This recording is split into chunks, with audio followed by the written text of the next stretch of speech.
Hello my dear friends, आप लोगों का एनवायरनमेंट मास्टर यूट्यूब चैनल में स्वागत है।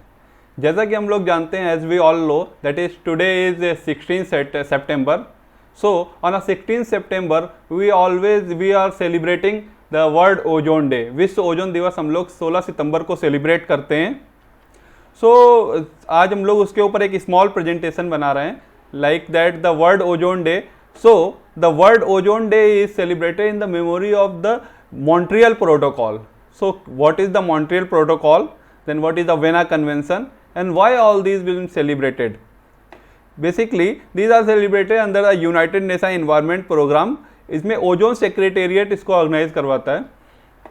So basically this year 2020 में, जैसा कि हम लोग जानते हैं अभी पेंडेमिक वगैरह चल रहा है, तो कोविड-19, तो उसकी वजह से वर्ल्ड ओजोन डे का इम्पोर्टेंस भी बढ़ जाता है। लाइक जिस तरीके से इन्वायरमेंटल कैटास्ट्रॉफीज वगैरह आ रहा है, इवेंट्स हो रहा है, ग्लोबल वार्मिंग हो रहा है, क्लाइमेट चेंज हो रहा है। So our aim is to control all these factors. So ozone is also one very important factor for that. So this year the theme is ozone for life, 35 years of layer protection. देखिए, Montreal Protocol is for the ozone depleting substances. What are the different ozone depleting substances? उनको control करने के लिए। But the ozone layer protection के लिए there is a convention that is called the Vienna Convention, which has come in force in 1985 में इसको open fire sign किया गया था, which is been coming in 1988 में ये लगा था। So let's look on that. What are the different steps that I will follow in this presentation? First is introduction to ozone and its properties. Basically, to understand anything, we have to go beyond, go deep and beyond in the presentation. So first we will have to look about what is the ozone, introduction of ozone and its properties, then formation of ozone in stratosphere, how the ozone is formed in a stratosphere. There is the ozone in also strato and troposphere. So we will look what type of ozone is good for us and what type of ozone is bad for us and why that is bad. Then there is a destruction of ozone layer in a stratosphere and ozone depleting substances. How the ozone layer is been depleted, या destruction कैसे होता है ozone layer का इन stratosphere में. Then why ozone hole forms in Antarctica? Antarctica में ही ज़्यादा इतना बड़ा ओजोन होल क्यों पाया गया है? Basically the ozone hole is everywhere. ठीक है, बेसिकली द होल कुछ नहीं है, मतलब ओजोन होल कुछ नहीं है, उसको हम लोग समझेंगे कि हम लोग ओजोन का होल बोलते क्यों है भाई. Then we will discuss about the Vienna Convention, then Montreal Protocol, then healing of ozone hole in Antarctica. किस तरीके से ओजोन होल की हीलिंग हुई जब हम लोगों ने मॉन्ट्रियल प्रोटोकॉल और वेना कन्वेंशन को और ओजोन की तरफ जब हम लोगों ने अपना ध्यान दिया, then our aim is, then जब हम लोगों ने उसके ऊपर ओजोन की तरफ ध्यान देना शुरू किया, then how the ozone hole is recovered. ठीक है, then the Kigali agreement. So start करते हैं हम लोग introduction to ozone and its properties से पहले. तो उसके पहले देखते हैं कि ozone for life 35 years of ozone layer protection. इस साल की थीम जो है उसके लिए क्या है, this year we celebrate the 35 years of Vienna Convention. ठीक है, तो life on earth would not be possible. Basically जो अर्थ पे जो लाइफ है that will not be possible in the absence of ozone layer. So ozone layer क्या है? Ozone का concentration at the level of nearly 35 kilometre, that is in stratosphere, जो पाया जाता है वो दैट विल फिल्टर द सन का जो अल्ट्रावायलेट रेज आती है उसको फिल्टर कर देता है. यानी कि जो सन की तरफ से इलेक्ट्रोमैग्नेटिक रेडिएशंस आती है उसमें अल्ट्रावायलेट रेज का जो पोर्शन रहेगा दैट हैज बीन फिल्टर्ड और absorbed by the ozone layer. That is why the ozone layer is very very important for the sustenance of life on earth. Then if that portion of light will not be filtered by the ozone layer in a stratosphere, then that will cause various problems on our surface. In the higher concentration, in higher percentage of ultraviolet rays in our earth, there will be a problems of skin cancer. There will also the change in a DNA of the living organisms. Then the cataract in eyes. There will be a problems on the crop pattern and other things. So उस सब के लिए हम लोगों के लिए basically very very important है कि ओजोन लेयर की सस्टेनेंस बनी रहे इन द स्ट्रेटोस्फेयर। ठीक है, तो उसको समझने के लिए हम लोगों ने मॉन्ट्रियल प्रोटोकॉल 16 सितंबर 1987 को लेकर के आए, लेकिन उस मॉन्ट्रियल 16 सितंबर 1987 से ही हम लोग वर्ल्ड ओजोन डे मनाना स्टार्ट नहीं कर दिया। वर्ल्ड ओजोन डे मनाने के लिए in 1994 the United Nation General Assembly, what is the United Nation General Assembly, how is form, तो it is formed after the United Nation UNCD, United Nation conference of environment and development, UNCD 1992 में जो रियो conference हुआ उसके बाद में, ठीक है, after the Rio conference there is a United Nation General Assembly है। ठीक है, उसके बाद में 1994 में 16 सितंबर को international day for the preservation of the ozone layer किया गया, commemorating the date of signing of the 1987 Montreal protocol की जो डेट साइन की गई थी, जिस डेट पे मॉन्ट्रियल प्रोटोकॉल साइन किया गया था, दैट इज 16 सितंबर 1987। ऑल्दो द इंडिया ने 1987 में उसको नहीं अडॉप्ट किया था, बट 1987 16 सितंबर को ही मॉन्ट्रियल प्रोटोकॉल साइन हुआ था। सो उसी की मेमोरी में हम लोग 16 सितंबर को वर्ल्ड ओजोन डे मनाते हैं। बेसिकली जो यूनाइटेड नेशन जनरल असेंबली है, ये यूनाइटेड नेशन इन्वायरमेंट प्रोग्राम की एक असेंबली है, जो that is the governing body basically on the environment and other things के ऊपर गवर्निंग बॉडी है। ये एक this is the part of United Nation conference of human environment 1972 के बाद से ये फॉर्म हुआ था 1988 में। Then introduction to ozone and its property. Ozone है क्या? Basically the ozone is a highly reactive gas which has a bond angle of nearly 110 degrees, oh sorry, which has the bond angle of 127 degree and it has the boiling point of -110 degree Celsius. Ozone has a unique electric odor and ozone absorbs the UV radiation in the range of 200 to 300 nanometer. Basically, as we all know that the Planck's constant basically E is equals to hc upon lambda. As the wavelength reduces, then the energy of electromagnetic radiations will be higher. जैसे as the electromagnetic energy is higher and the wavelength is lower, it has the higher penetration power. So जैसे जैसे higher penetration power होगी तो वो उसकी energy भी काफ़ी higher होगी। अच्छा, maximum concentration of ozone is 10 ppm। जो ओजोन की मैक्सिमम कॉन्सेंट्रेशन है that is 10 ppm which is generally found at the 35 kilometres of altitude. जैसे कि देख रहे हैं ये अर्थ सरफेस है, there is earth surface, then there is a range of troposphere 0 to 10 kilometre. Then troposphere and stratosphere के बीच में एक यहाँ पे पाया जाता है स्ट्रेटोपॉज, जो यहाँ से ही स्टार्ट हो जाता है इस जोन से और यहाँ तक कुछ इस जोन में रहता है स्ट्रेटोपॉज। देन फिर 10 to 50 किलोमीटर की जो रेंज है इसमें स्ट्रेटोस्फेयर रहता है। उसी in the stratosphere, mid stratosphere के आसपास में there is a formation of ozone layer. तो यहाँ पे ओजोन लेयर हमारी पाई जाती है। जनरली जो ट्रोपोस्फेयर है उसका शेप इस तरीके से नहीं होता, लाइक अगर ये अर्थ सरफेस है इस तरीके का तो ट्रोपोस्फेयर की शेप कुछ इस तरीके से होगी। This type of shape is found by the troposphere. Why? Troposphere यानी ट्रोपोपॉज जो है ये formation, this formation is depending upon the how the cooling effect will be there. Like अगर हमारा अगर टेम्परेचर मान लीजिए कि इन इक्वेटर पे टेम्परेचर अगर 35 या 40 डिग्री सेल्सियस है, देन 40 डिग्री सेल्सियस टेम्परेचर से 0 डिग्री सेल्सियस जाने पे we have to move from the wire very high distance, ज़्यादा डिस्टेंस ट्रेवल करना पड़ेगा as compare to the negative temperature 0 degree Celsius जाने के लिए अंटार्कटिका एंड आर्कटिक सर्कल पे काफ़ी कम डिस्टेंस ट्रेवल करना पड़ेगा। इसीलिए जो डिस्टेंस ऑफ ट्रोपोस्फेयर है वो जो thickness of troposphere is very very less at the Arctic and Antarctic polar regions पे, पोल्स पे, नॉर्थ एंड साउथ पोल पे कम रहता है एज कम्पेयर टू इक्वेटर। उसी वजह से वहां पे कॉन्सेंट्रेशन ऑफ पॉल्यूटेंट्स भी काफी हायर हो जाता है। Then the formation of ozone in stratosphere. तो जो ओजोन का फॉर्मेशन होता है that is the photolysis of oxygen की मॉलिक्यूल्स से होता है। ऑक्सीजन मॉलिक्यूल्स का जब फोटोलिसिस होता है in the presence of sunlight, then there will be a formation of ozone in the stratosphere. Basically the ozone जो है ऐसा नहीं है कि केवल स्ट्रेटोस्फीयर में पाया जाता है, ozone is also found in the troposphere.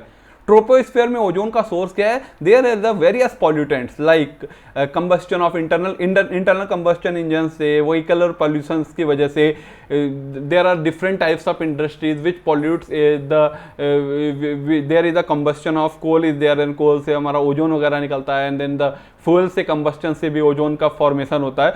तो वो that ozone if on the in the presence of sunlight and other photochemical smog के साथ मिल करके वो एक there is the formation of ozone in a stratosphere, तो वो that is the bad ozone, that is the pollutant. But वही ozone if atmosphere में स्ट्रेटोस्फेरिक लेयर में होता है then that is the good for it because it filters the ultraviolet radiation from the electromagnetic radiations coming from the sun to the earth. So जो oxygen molecules होता है उसकी bond energy 492 kilo joule पर मोल होती है। इस this type of this higher energy को achieve करने के लिए there should be a maximum wavelength of 243 nanometre. 243 nanometres की ही वेवलेंथ मैक्स टू मैक्स चाहिए होती है, इससे कम की वेवलेंथ होगी तो हमारा there is also higher energy, इससे ज़्यादा हायर एनर्जी लगेगा, लेकिन 243 नैनोमीटर्स की मैक्सिमम वेवलेंथ जो है वो is that can break this bond. So ozone depletion, the main set of reaction that describes the production of loss of ozone in stratosphere are the Chapman reactions। तो basically the Chapman reactions रहता है, किस तरीके से ozone का formation होता है, then we will the ozone destruction will be there। So the formation of there will be 2 molecules of ozone, then in the presence of sunlight there are 2 atoms of ozone, O and O, then O plus O2 in the presence of any third molecules की present में O3 का formation होगा। here is the temperature, here is a wavelength of 240 nanometre से कम wavelength है। So the bond is the oxygen has the bond energy of 492 kilojoule पर मोल। इस bond को break करके in the presence of that sunlight 2 molecules of ozone will be formed, or 2 atoms of ozone will be formed। Then O3 plus then जो there is a ozone का फिर in the presence of sunlight अगर wavelength थोड़ी और कम रहेगी, थोड़ी बढ़ जाएगी, 325 नैनोमीटर रहेगा, then oxygen plus O। So the O plus O2 will be 2O2, O plus O3 is equal to 2O2। तो this type of reaction will be cause the Chapman reaction. In this reaction the loss of ozone will be there. Ozone का loss और होता है in the presence of the catalytic cycle. तो what are the different types of catalyst? तो catalyst जो है generally the nitrogen oxide pathway रहता है, then hydroxy peroxyl radical pathway and chlorine monoxide pathway रहता है। ठीक है, इन सब की प्रेजेंस में भी हमारा ओजोन की कैटालिटिक रिएक्शंस होती है। तो like the if there will be a catalyst of X plus O, X रहेगा in the presence of sunlight, X plus O3 is equal to XO plus O, then XO plus O is equal to, तो net reaction क्या है? O plus O3 is equal to O2। ये जो catalyst form हो रहा है, एक catalyst है इन द स्ट्रेटोस्फेयर, जो पॉल्यूटेंट्स की वजह से जो कैटलिस्ट जनरेट हुआ है इन द स्ट्रेटोस्फेयर में पहुंचा है, वो that will initiate the reaction and destruct the ozone, and then ये सेम एज जैसे रिएक्शन में आया था वैसा ही निकल जाएगा। That is the catalytic reactions यहाँ पर हो रहा है। जो third reaction is the total reaction of the first two reaction and X does not form और disappear in this overall reaction, thus X is the catalyst for the reaction. Basically जो ये X होता है catalyst जो है, ये बहुत समय तक इसका एटमॉस्फेयर में रेजिडेंस टाइम काफ़ी हायर रहता है। सो बेसिकली जो मेन होता है that the chlorine monoxide pathway ClOCl जो है, ये सबसे ज़्यादा कैटालिटिक रिएक्शंस देता है, सबसे ज़्यादा ओजोन डिस्ट्रक्शंस के लिए यही रिस्पॉन्सिबल होता है। Also there will be a responsibility of nitrogen oxide pathway will be there. Basically ऐसा नहीं है कि ओजोन फॉर्मेशन एंड डिस्ट्रक्शन तो कोई नई चीज़ है। There will be always the ozone formation in the stratosphere and there is also the ozone destruction in the stratosphere, but the formation of ozone hole is there because there will be a rate of destruction of ozone is very higher than the rate of formation of the ozone. That is why there will be a decreased concentration of ozone in the stratosphere, in decreased concentration of ozone hole ozone in the stratosphere in Antarctic region. So basically chlorofluorocarbon, like the ClOCl का there will be a source of that, there is a chlorofluorocarbon. Chlorofluorocarbon क्या है? Chlorofluorocarbon CFC जो है that is use for the refrigerant and air conditioners के तौर पे use करते हैं, प्रोपेलेंट्स वगैरह में इसको यूज किया जाता था in the period of 1970s के रेंज में। उससे पहले बेस्ट रेफ्रिजरेंट जो है वो हाइड्रोकार्बन्स एंड अमोनिया हुआ करता था, but there will be a problem with that, there is a leak and other harmful impacts of ammonia and hydrocarbon was there. That is why we have started the use of chlorofluorocarbon in the late 1940s. 30 years तक use उसको continuous use किया गया था refrigerant, but in the 70s के time पे it has been seen by the Molina and Johnson like कि there is a formation of ozone hole in Antarctica. So उसके बाद में बहुत सारे अमेंडमेंट वो कन्वेंशंस रहे, like vena convention, Montreal protocol, जिसके बाद में इसको फेज डाउन करना स्टार्ट किया गया। तो क्लोरोफ्लोरोकार्बन का से डिप्लीशन ओजोन का किस तरीके से होता है? There will be a CFC molecules, ये CFC क्लोरोफ्लोरोकार्बन मॉलिक्यूल्स है। In the presence of sunlight, UV radiation causes the chlorine atom to break away from the CFC molecule. CFC molecules में से क्लोरीन एटम्स जो है ये break down हुआ, बाहर आया, फ्री क्लोरीन है। Free chlorine will react with the O3 molecules and form the ClO and oxygen को इसने अलग कर दिया, इसमें से ऑक्सीजन का एक एटम को इसमें से रिमूव कर दिया। देन फिर formation of Cl be there, then new free chlorine will be there. So the destruction of ozone takes place. Basically the first step क्या है? UV causes a chlorine atom to break way from the CFC molecule. Then second step में the free chlorine atom hits an ozone molecule. Then chlorine atom pulls out one oxygen atom away. Then free oxygen atom hits the chlorine monoxide molecule. Then resultant is the another free chlorine atoms जो इसमें use हो रहा है वो आया। Then वापस में ये फ्री क्लोरीन एटम फिर से जा करके यही साइक्लिक रिएक्शंस बार बार करता रहेगा। एक क्लोरीन एटम जो है वो थाउजेंड्स ऑफ ओजोन मॉलिक्यूल्स को ब्रेक डाउन करने की कैपेबिलिटी रखते हैं एंड इसका रेजिडेंस टाइम भी काफ़ी ज़्यादा होता है इन द स्ट्रेटोस्फेयर। अच्छा, there is also one question arises, wait, there is also the question arises why the ozone hole का फॉर्मेशन सबसे ज़्यादा अंटार्कटिका पे ही क्यों है? अंटार्कटिका पे जो ओजोन होल का साइज देखा गया, like the United States of America का जितना एरिया है उस पूरे एरिया के बराबर साइज का अंटार्कटिका में होल देखा गया है ozone whole. Ozone hole basically क्या है? Decrease concentration of ozone, like ozone column से, वेट, सबसे पहले हम लोग देखते हैं मेजरमेंट ऑफ ओजोन कैसे करते हैं। So the monitoring the ozone layer, ozone layer को मॉनिटरिंग करने के लिए कुछ ऑर्गेनाइजेशन है, like the World Meteorological Organization, then World Weather Watch, then Integrated Global Ocean Service System IGOS है, then Global Climate Observing System. Okay, ये कुछ organisations हैं जो ओजोन की मेजरमेंट करते हैं। ओजोन को मेजर कैसे किया जाता है? Ozone basically measures in the Dobson unit. तो what is the Dobson unit? The Dobson unit is defined as the thickness in unit of 10 micrometre of that layer of pure gas which would be formed by the total column of STP. So maximum ozone thickness at any point is taken in a column from then form a 3 mm thickness, so that is equal to 300 Dobson unit. Ozone का क्या है? जब हम लोग total अगर ozone के column को हम लोग किसी भी एक एरिया का ले करके आए and if that will be compressed at the STP, then that will form the thickness of 3 mm। 3 mm thickness ही उसकी पाई जाएगी and 1 mm thickness is basically the 100 Dobson unit. तो 3 mm thickness will be equal to the 300 Dobson units. अच्छा, जब ये concentration 3 mm thickness है उसकी, यानी कि इस रेट से अगर वहाँ पे है तो 300 डॉप्सन यूनिट, जब ये डॉप्सन यूनिट में उसकी कॉन्सेंट्रेशन ओजोन की कम हो जाती है तब हम लोग उसको बोलते हैं there will be a formation of ozone hole and at any location. तो बेसिकली इतना प्रेवलेंट क्यों है अंटार्कटिका में? अंटार्कटिका में प्रेवलेंट होने के 2 रीजन है। There is a formation of polar stratospheric cloud. Polar stratospheric cloud होने की वजह से there is also the polar vortex motion is there and very low temperature। अब वहाँ पे लो टेम्परेचर इतना क्यों पाया जाता है? मतलब अंटार्कटिका में इतना लोअर टेम्परेचर इसलिए because the human settlement in the southern hemisphere काफ़ी कम है। Most of the land masses are in the northern hemisphere.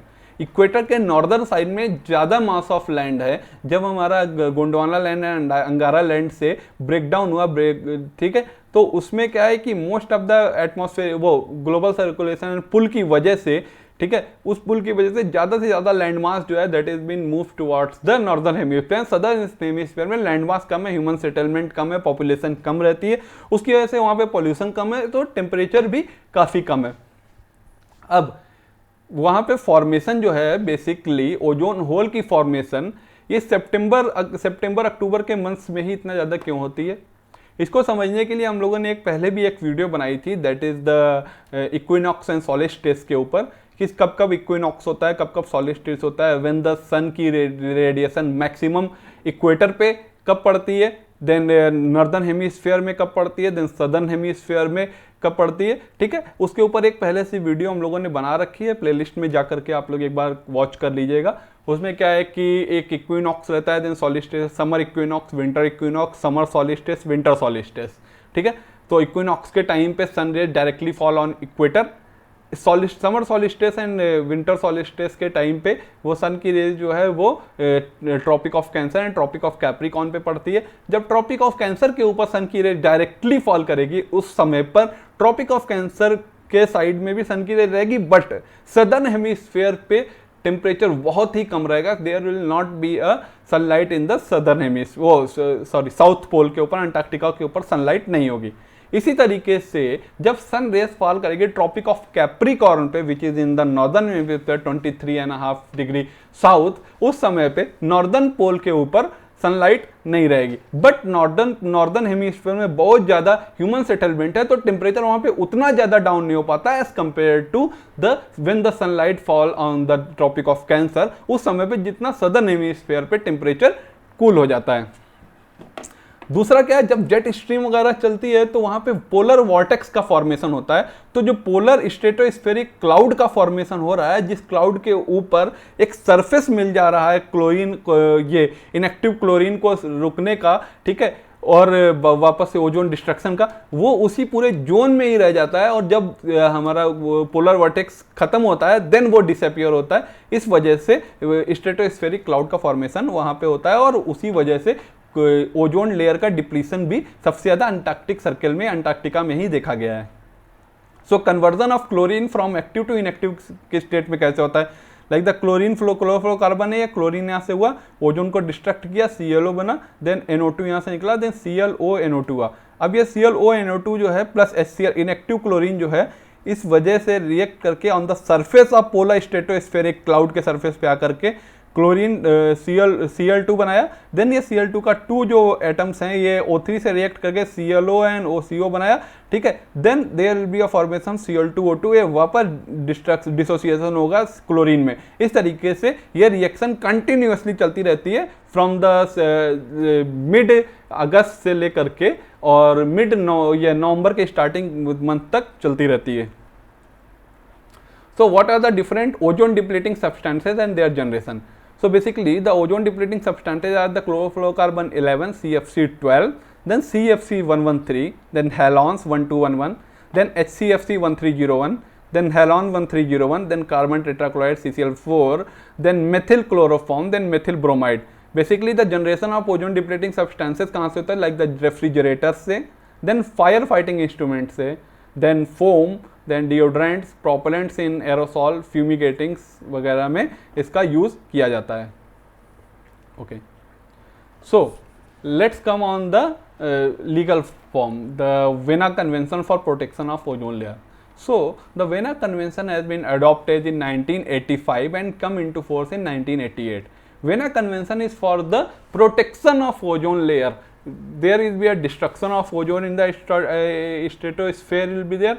सो उसकी प्रोटेक्शन करने के लिए हम लोगों का एक कन्वेंशन लाया गया, that is the Vienna convention. But Vienna convention में प्रॉब्लम क्या थी, there was not the any legal binding goal. जब लीगल बाइंडिंग गोल नहीं था तो कंट्रीज जो है उसको रेटिफाई भी बहुत ज़्यादा गोल्स को नहीं किया. देन फिर वेना कन्वेंशन के अंदर में 2 एग्रीमेंट लाए गए, या 1 प्रोटोकॉल एंड 1 एग्रीमेंट था. लाइक द प्रोटोकॉल जो था that is the Montreal protocol and there will be a Kigali Agreement come under this convention. इस वेना कन्वेंशन को इंडिया ने अडॉप्ट किया 19 जून 1991 को. India has not adopted the Vienna Convention as it has been ratified by the come in force in 1988 by the whole world, but India is adopted on the 19 June of 1991. So the protocol जो है basically जो convention में है sir, all the countries will come there and there will be a talk on that, but there will not be a legally binding goal. उसमें legally binding गोल नहीं रहता है, कोई भी मतलब गोल की बात नहीं करता है. देन द प्रोटोकॉल में क्या है, there will be a Montreal Protocol. Montreal Protocol में लीगली बाइंडिंग था, मतलब सारे लोग जो हैं they have to think about the what we can do to phase out the chlorofluorocarbon. So Montreal Protocol on substances that deplete the ozone layer. Basically, the Vienna Convention था for the protection of ozone layer and Montreal Protocol था on the substances that deplete the ozone layer. जो substance ozone layer को deplete कर रहे हैं उनको किस तरीके से फेस डाउन करना है, उसके प्रोसीजर्स, उसकी पूरी की पूरी गाइडलाइंस के लिए देयर बी फ्रेमवर्क के लिए there be formation of the Montreal protocol.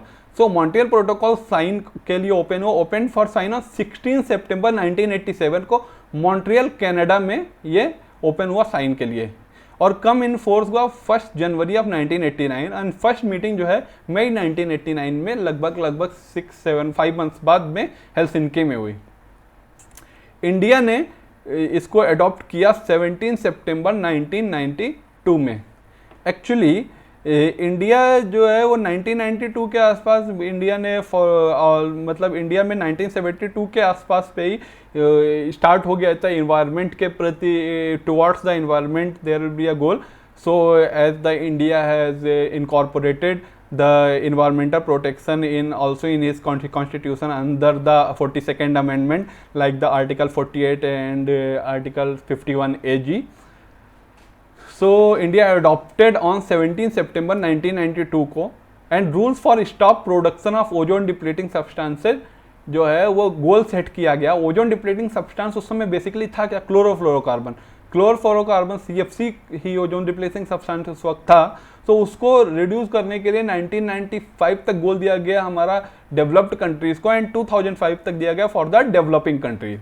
And global consumption should reduce 98% by 2008 and 100% by the 2010.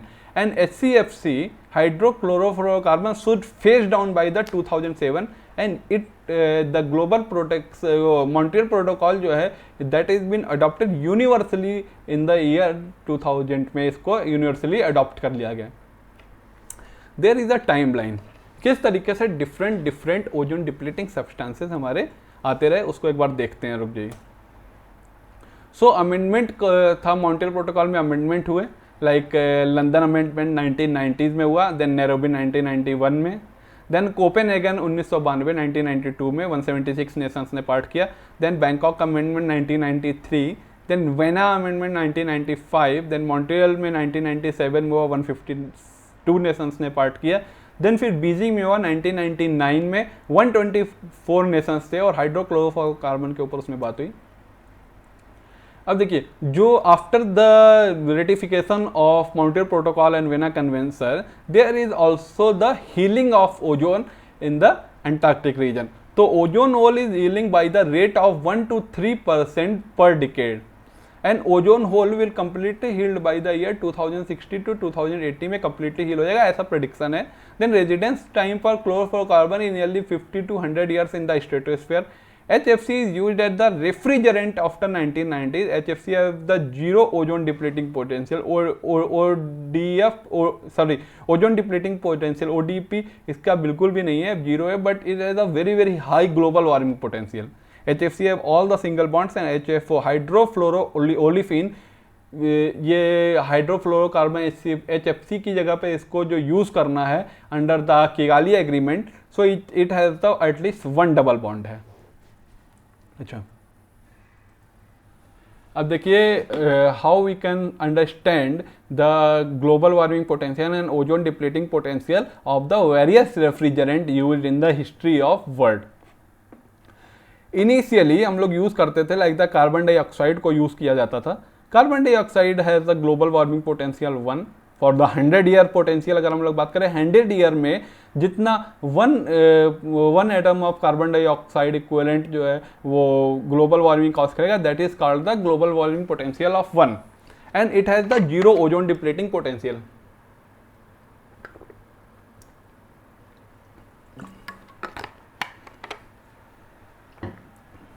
Then 1930 के आसपास 1930s के रेंज में अमोनिया को एज अ रेफ्रिजरेंट यूज किया जाता था। It has a zero global warming potential, zero ozone depleting potential, but इसके leakage की वजह से बहुत सारे लोगों की डेथ वगैरह हो गई, उसकी वजह से इसको अमोनिया को यूज करना बंद कर दिया गया। आज भी कोल्ड स्टोरेज वगैरह में कभी कभी इसको यूज किया जाता है। There will also be hydrocarbons वगैरह, SC प्रोपेन वगैरह था। It has a global warming potential है 11 बट ओजोन डिप्लीटिंग पोटेंशियल 0 है। फिर उसके बाद में हाइड्रोकार्बन्स वगैरह के बाद में हम लोग यूज़ करना शुरू किए क्लोरोफ्लोरोकार्बन CFC में क्लोरीन यहाँ पर एक क्लोरोफ्लोरोकार्बन है, तो क्लोरीन जो है ये डिसोसिएट करता है and the catalytic cycle cause करता है for ozone in the stratosphere. It has the global warming potential भी काफ़ी हाई है, ओजोन डिप्लीटिंग पोटेंशियल इसका 1 है। CFC का भी वही है। देन हाइड्रोक्लोरोफ्लोरोकार्बन, इसका ओजोन डिप्लीटिंग पोटेंशियल तो काफ़ी कम था, जिसको हम लोग रिप्लेसमेंट किए थे CFC को with the addition of hydrogen के एडिशन के साथ में हाइड्रोक्लोरोफ्लोरोकार्बन में, तो इसकी वजह से इसका ODP ओजोन डिप्लीटिंग पोटेंशियल काफ़ी कम हो गया था, बट ग्लोबल वार्मिंग पोटेंशियल जो है वो था इसमें। ठीक है, वेरियस HFC वो फिर HCFC को हम लोगों ने फेज डाउन करने के बाद में हाइड्रोफ्लोरोकार्बन HFC को लेकर के आए, विच है द ओजोन डिप्लीटिंग पोटेंशियल तो नहीं है, ODP तो इसका 0 है, but is a very very high global warming potential, इसका GWP काफ़ी हाई है। इस वजह से अगर हम लोग देखें तो अगर हम लोग क्लोरीन को हटा करके CFC एंड HCFC में से हटा करके हाइड्रोफ्लोरोकार्बन ला करके देयर विल बी अगर सेफ्टी हो जाएगी फॉर द ओजोन लेयर के डिप्लीशन नहीं होगा और सेफ्टी हो जाएगी, but it will cause the very higher amount of global warming.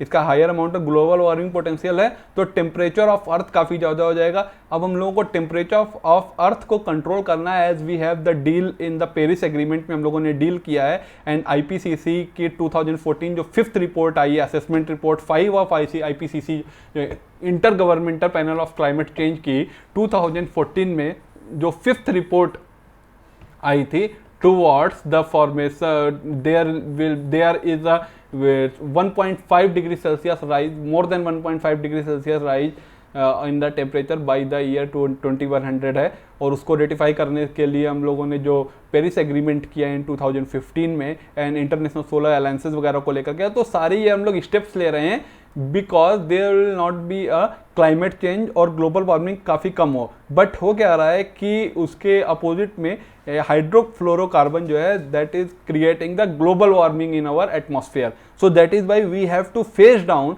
The hydrofluorocarbon. HFCs को फेज डाउन करेंगे with the HFO hydrofluoroolefins. It has a very low global warming potential and also very low zero ozone depleting potential.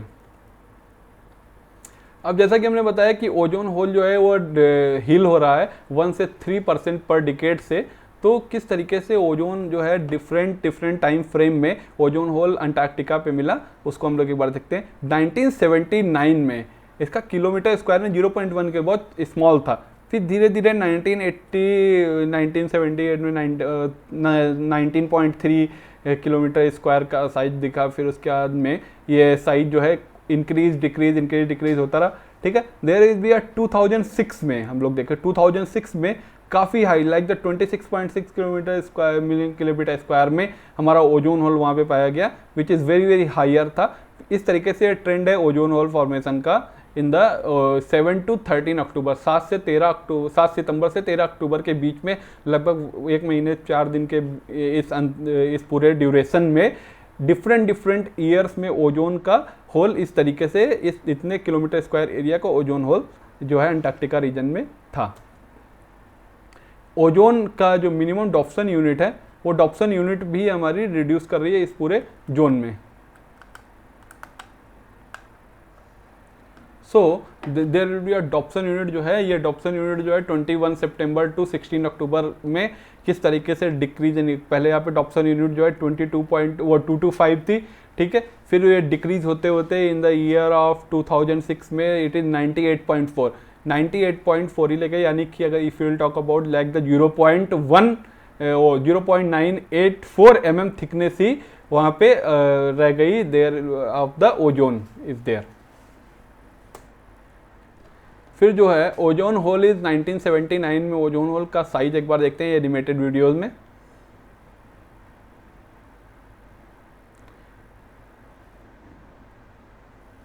ये blue वाला जो है ये ozone hole रहेगा, ozone hole यहाँ पे शो करेगा साइज। टाइम फ्रेम देखते रहिए, सितंबर के स्टार्टिंग में जैसे ही आया तो सितंबर के स्टार्टिंग से लेकर के फिर अक्टूबर में ये ओजोन होल का फॉर्मेशन यहाँ पे हुआ, but very very small size का था, दिखा भी हम लोगों को।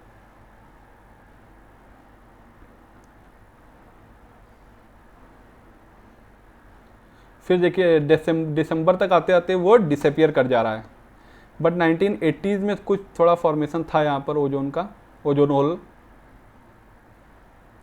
जुलाई, अगस्त लास्ट से यहाँ पे ओजोन का फॉर्मेशन स्टार्ट हो रहा है ओजोन होल का, and there will be a formation of ozone is there, ozone hole का फॉर्मेशन होना स्टार्ट हुआ। देन अक्टूबर लास्ट में this ozone hole formation will disappear, like the polar vortex motions की जो था वो पोलर वर्टेक्स जैसे ब्रेक डाउन होता है तो इट विल डिसोसिएट और disappear. Then first ozone hole जो डिस्कवर किया वो Joseph Farman, Brian Gardiner and Jonathan Shanklin ने 1985 में पहली बार ओजोन होल को डिस्कवर किया था। उस समय ओजोन होल का साइज देखेगा कितना हायर अमाउंट ऑफ साइज रहेगा, एरिया काफ़ी हायर रहेगा from the starting of basically in the September starting में, सितंबर के स्टार्टिंग से ओजोन होल का फॉर्मेशन स्टार्ट हो गया। ये फर्स्ट ओजोन होल जो है डिस्कवर किया था by the Joseph Farman, Brian Gardiner and Jonathan Shanklin ने 1985 में। एंड जो रिएक्शन थी कैटालिटिक रिएक्शन जो फॉर्म हुआ था उसके लिए 1990 आई थिंक 1993 या 1994 में नेचर जर्नल में छपा था और रिसर्च पेपर, उसके लिए हम लोग जो है वो नोबल प्राइज भी डिस्ट्रीब्यूट हुआ था फॉर द एमजे मोलिनास वगैरह को। 1990s में ओजोन होल का साइज देखिएगा एक बार। टाइम फ्रेम को देखना बहुत इंपॉर्टेंट है, like the last time of अगस्त से यहाँ पे पोलर स्ट्रेटोस्फेरिक क्लाउड के साथ में पोलर वर्टेक्स का फॉर्मेशन हो जाता है, उसकी वजह से ही यहाँ पर ओजोन होल का फॉर्मेशन बेसिकली यहाँ पे हो रहा है, और ओजोन होल जो है फैल नहीं पा रहा है, यानी कि डिस्ट्रीब्यूट नहीं हो पा रही है कॉन्सेंट्रेशन पॉल्यूटेंट्स की, इस वजह से वहाँ पे कन्फाइंड रह जा रहा है। जैसे जैसे पोलर वर्टेक्स जो है वो ब्रेक डाउन होता है by the end of November, वैसे वैसे यहाँ पर reduction in ozone hole will be there. 1994 में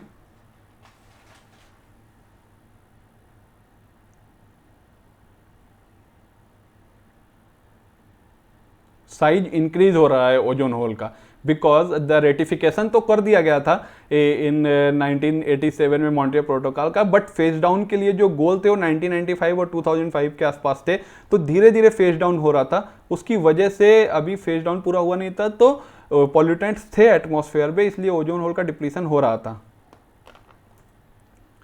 ओजोन होल 2000 में भी काफ़ी हायर था एंड 2006 में maximum size of ozone whole देखा गया था।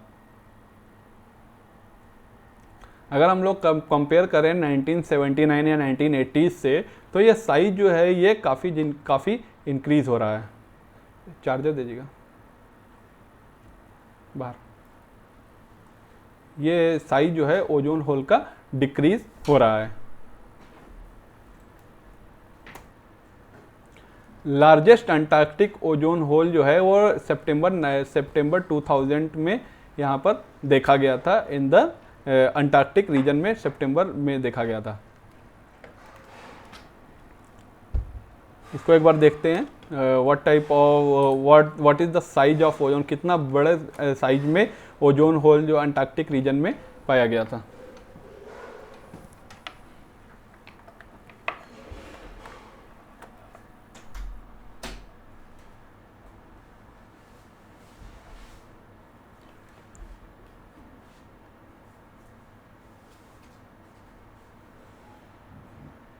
और डिसोसिएट हो गया वही दिसंबर के टाइम में, जब पोलर स्ट्रेटोस्फेरिक क्लाउड और पोलर वॉर्टेक्स का फॉर्मेशन कम हुआ। 2010 में कुछ साइज था, देन फिर हील करना स्टार्ट किया 2015 के बाद से यह ओजोन होल जो है वो हील करना स्टार्ट हो गया। और उसका एक्सटेंट जो है, जो पहले हायर एक्सटेंट में था, वो एक्सटेंट डिक्रीज होना स्टार्ट किया है।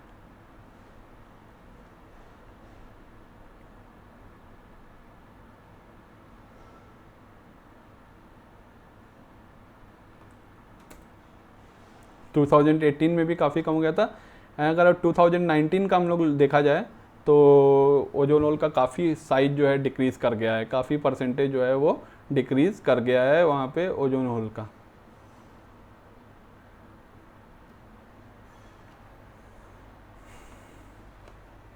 काफ़ी smaller size of ozone whole यहाँ पर पाया गया है। तो इस तरीके से टाइम फ्रेम में धीरे धीरे ओजोन की, पहले ओजोन होल नई फॉर्मेशन था 1979 से पहले, फिर धीरे धीरे ओजोन होल का फॉर्मेशन होना शुरू हुआ जैसे जैसे हम लोग क्लोरोफ्लोरोकार्बन का यूज़ बहुत ज़्यादा बढ़ा।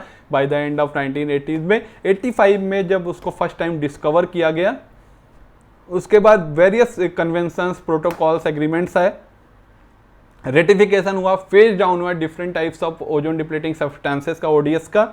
उसके बाद में जब डिप्लीटिंग सब्सटेंसेस कम हुआ, उसका फेज डाउन कर दिया गया, तो हमारा ओजोन का जो ओजोन होल था उसका साइज भी काफ़ी डिक्रीज होना स्टार्ट हो गया।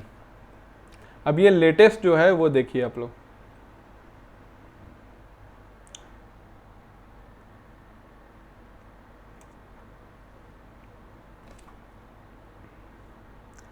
अभी ये लेटेस्ट जो है वो सितंबर में, अभी सितंबर 13 सितंबर तक का डेटा है, तो 13 सितंबर पे इस साइज का ये ओजोन होल यहाँ पे पाया गया। और ये बेसिकली काफ़ी ज़्यादा कम हो गया है size as compare to the 2006 levels. इस साइज का यहाँ दिखा गया ओजोन होल 13 सितंबर को। तो 13 सितंबर को क्या था, अगर यहाँ पे हम लोग देखते हैं तो लाइक द 200 के आसपास डॉप्सन यूनिट, यानी कि 2 mm थिकनेस ओजोन की कॉलम की यहाँ पे अभी ऑलमोस्ट है। और हम लोग we have to think about the ozone thickness will be nearly 300 के आसपास होना चाहिए यहाँ पर। तो इसके आउटर जोन में तो है ozone layer, but ozone hole जो है अंटार्कटिक रीजन में काफ़ी कम हो गई है साइज में। उसके बाद में हमारा आता है Kigali agreement.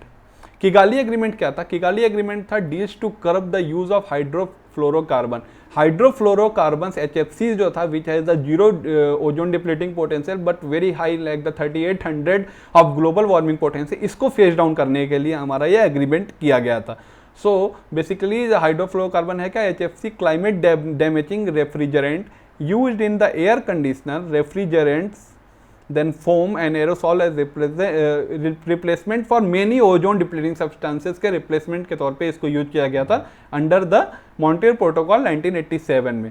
Phasing out of ODS is important to protect the stratospheric ozone layer को प्रोटेक्ट करने के लिए था, जो हमारा स्किन कैंसर वगैरह कॉज करती है, सर हम लोग देख चुके हैं। So the global community wanted to use of HFC also for the curve the under the Montreal protocol, but Kigali agreement में क्या किया गया, जो ये ओजोन डिप्लीटिंग पोटेंशियल था, ग्लोबल वार्मिंग कॉज कर रहा था, इसको भी हमको अब रिमूव करना है। इसके लिए 197 पार्टीज ने इसमें पार्ट लिया, जिसमें 196 कंट्रीज थी यूनाइटेड नेशंस की जनरली, देन फिर उसके बाद में प्लस एक यूरोपियन यूनियन था। यूरोपियन यूनियन में अपने आप में काफ़ी डिफरेंट मेनी कंट्रीज इसमें पाई जाती हैं, which is agreed in the Kigali Rwanda में पाया गया था। तो उसमें एग्रीमेंट क्या हुआ? Agreement to an amendment to include the hydrofluorocarbon phase down under the Montreal Protocol. Unlike the Paris Agreement, Montreal Protocol is legally binding. Paris agreement जो था जनरली की तरह से ये भी एक लीगली बाइंडिंग था मॉन्ट्रियल प्रोटोकॉल, ठीक है। तो उसको it will come in force on 1 जनवरी 2019 में, 1 जनवरी 2019 में ये कम इन फोर्स हो गया। और 2016 में हमारा किगाली एग्रीमेंट को हम लोग लेकर के आए थे। इसमें क्या है, there are 3 categories of countries थी, 3 कैटेगरीज ऑफ कंट्रीज थी, उनके गोल्स अलग अलग थे depending upon the developing countries, then developed countries, developing countries and developing countries part 2। तो डेवलप्ड कंट्रीज में like the United States of America, US, then Japan, west European union nations थे। Then developing countries में China, South Africa, Brazil था। Then developing country like India, Iran, Iraq, Pakistan and among others था। So hydrofluorocarbon के phase down करने के लिए जो different types of goal थे वो क्या थे? बेसिकली पहले हम लोग समझते हैं what is the baseline year and what is the freezing year. तो फ्रीजिंग ईयर जो ईयर होता है when the use of HFC will peak before being rapid scale, जब हाइड्रोफ्लोरोकार्बन का पीक होता है किसी भी समय में, जब यूज का पीक होता है और उसके बाद में वो रैपिडली स्केल डाउन करना स्टार्ट हो जाता है, ठीक है, तो उस ईयर को हम लोग बोलते हैं फ्रीजिंग ईयर। और बेसलाइन ईयर क्या है? वो ईयर जिस the year in which the production by the consumption, production and consumption का जो रेट काफ़ी हायर जब रहता है जिस टाइम पे, उस ईयर को हम लोग बोलते हैं बेसलाइन ईयर।